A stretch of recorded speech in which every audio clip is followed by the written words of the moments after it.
Yo mga boss! Welcome sa Top Out Knockout. Sa video na to, pag-uusapan natin kung sino ang may edge sa laban ni Alexandre Pantoja at Kai Kara-France. Kaya tara, simulan na natin to. Sa co-main event ng UFC 317, maghaharap muli sina Alexandre Pantoja at Kai Kara-France sa isang mainit na rematch para sa Flyweight Championship. Huling nagkaharap itong dalawa noong 2016 sa Ultimate Fighter Season 24 kung saan nanalo ang kasalukuyang kampiyon. Si Pantoja ay papasok sa laban na may 7 sunod-sunod na panalo at kilala sa kanyang agresibong style of grappling at galing sa mga submission.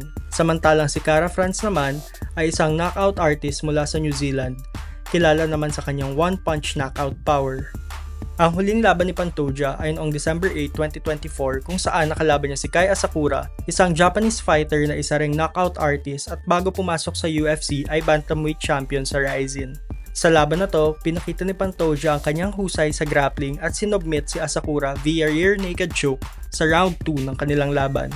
Habang ang huling laban naman ni Kara-France ay noong August 18, 2024 laban kay Steve Erceg.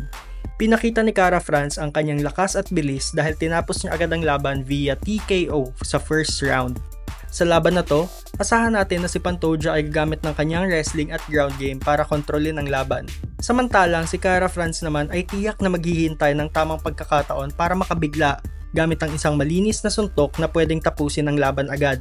Kapag nakuha ni Pantoja ang kanyang ritmo sa grappling, malaki ang tsansa na mananatili siyang flyweight champion ng UFC. Pero kung makalusot si Kara-France ng isang malakas at malinis na suntok, pwedeng mangyari ang upset at magbago ang kwento ng laban.